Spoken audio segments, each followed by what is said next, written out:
You're probably looking and saying, what the stinking hell is that on this chair? It looks like a sort of cabinet. Well, it's more like a 1920s, mid-1920s smoker's cabinet.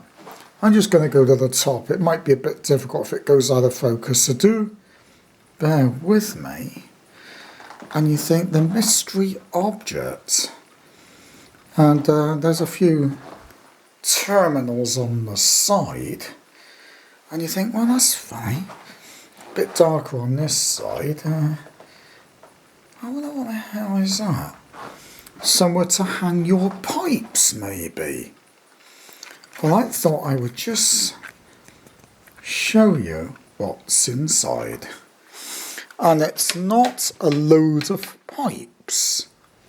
I know you think it's a load of pipes and tobacco. What do we have here? I would say it's about mid-1920s TRF Smoker's Cabinet style radio. Now I bought this, I think I paid just over 100 for this, 140 I think it was, on eBay. It was working. I mean, all the valves, I don't think it was a proper set of valves in it. It was working, but I couldn't read the numbers on the valves, and I think they were a motley bunch. So I put a good set of valves in I got another set coming, which I'm going to run it. I'm going to run it on some Mullard Pummers PM valves. At the moment, I got a couple of Osrams I put in there. But to me, the Osram valves are the king of the castle, and I don't really like using those on something like this. So this one was battery, and that compartment is for putting in your batons. Now, the guy I had it off said he was running all the HTs on the same voltage, ran about 100 volts, and he said it was fine. And I did hear it working on YouTube. So that is the one with the multiple leads. That is the HT. HT negative, and those three are positives. That is the low tension. And this radio is wired in a sort of bird's nest chassis construction on like a metal.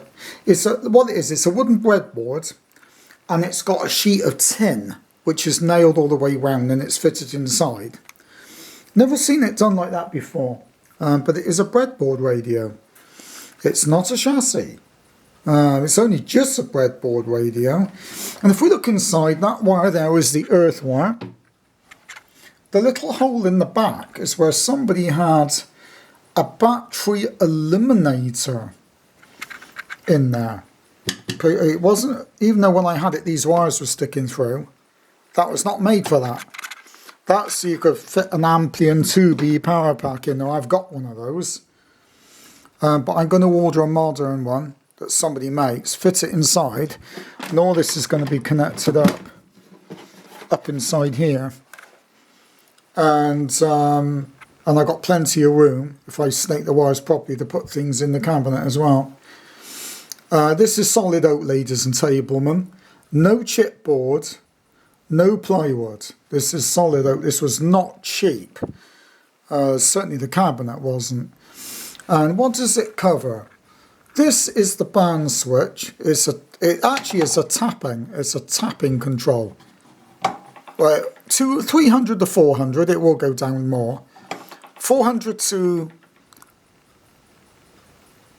500, I think, and it goes all the way up to 2000. I think it's 2000. I think it's 2000. I'm opening it because I can't work out what's there.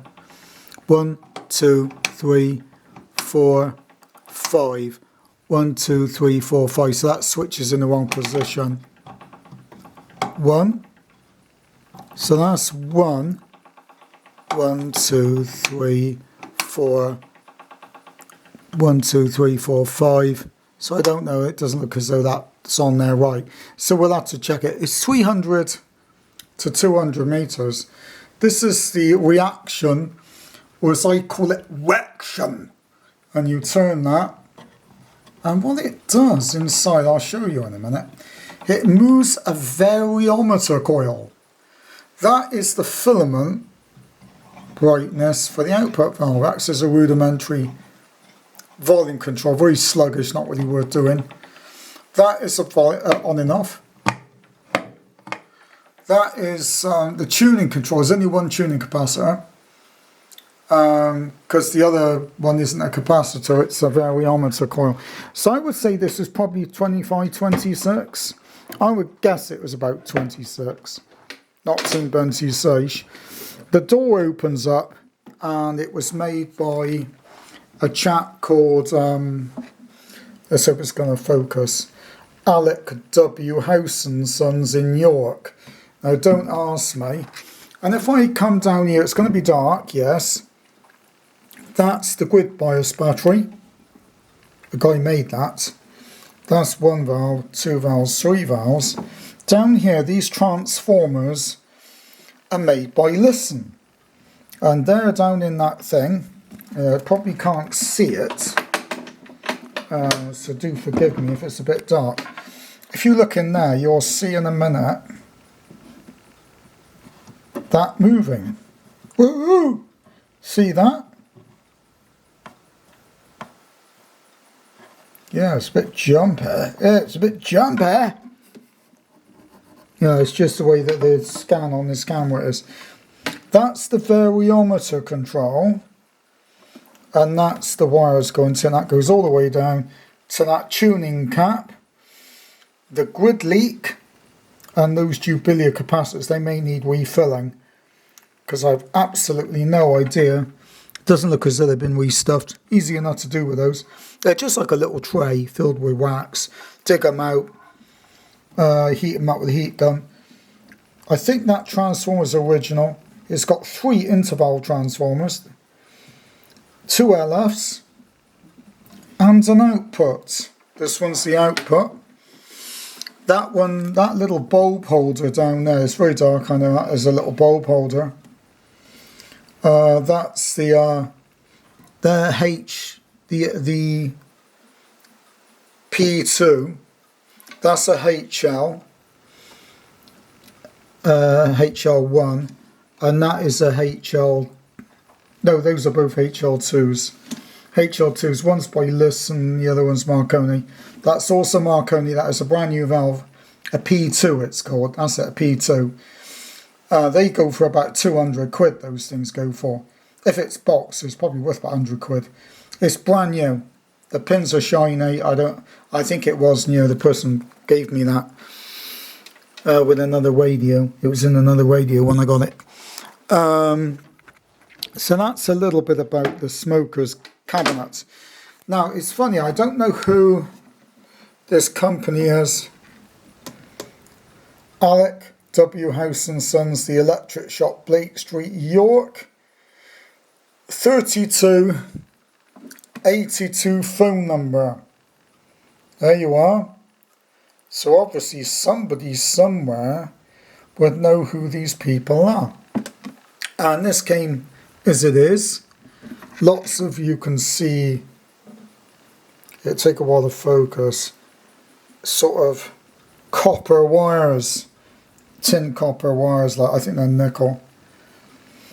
Just scan down, and there it goes down. There are things on the side, these are like Bakelite terminals for the speaker. This was broken, this Bakelite housing, in 5 pieces. The person that packed it didn't put nothing on the end. I think Mr. Herms, they ought to know that. And they put it down on there, and it was just packed in 2 boxes, nothing on there at all. And what it did is it smashed those in, and they were just hanging inside. Alright, it's not perfect, it's been glued, but because of its profile and it's got some shapes on it, I didn't want to replace that. So I did a repair. It's not brilliant, but it'll do, and it's period. I don't want to change things. If I can repair it. It's dark, particularly in this place. I got all the lights on here. It's still as dark as I don't know what. You're not going to see it on the side. And these are for the aerial 1 and aerial 2, as you can see. So this is a very nice, I believe it is called a smoker's cabinet radio, or as Jonathan Ross would say, radio. And it's got like 2 doors on it, a battery storage unit, and the hole in the back was done later. I expect somebody had a battery eliminator, something like I've got, like an MV2 Corvette, which is what I'm using.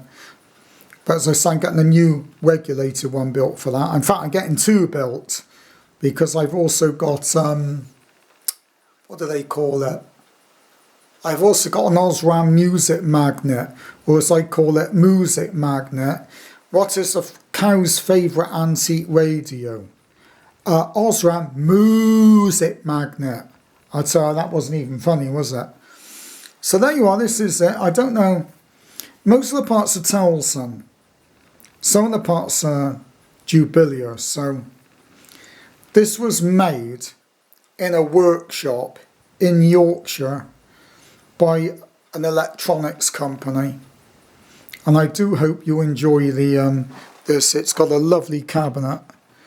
There's not hardly a mark on the cabinet at all. It's like new, and I had to polish it. This probably came from an old house, and it was been in the family for generations, and because it would be banged up and scratched to hell, full of woodworm, looking derelict. When I got this, it's as new as the day it was bloody bought in the early 1920s. Just look at it. And I put some polish on it and shone it up. And you can see the condition of it. And the back is good, the bottom's good, there's no woodworm in the bottom. So there you are.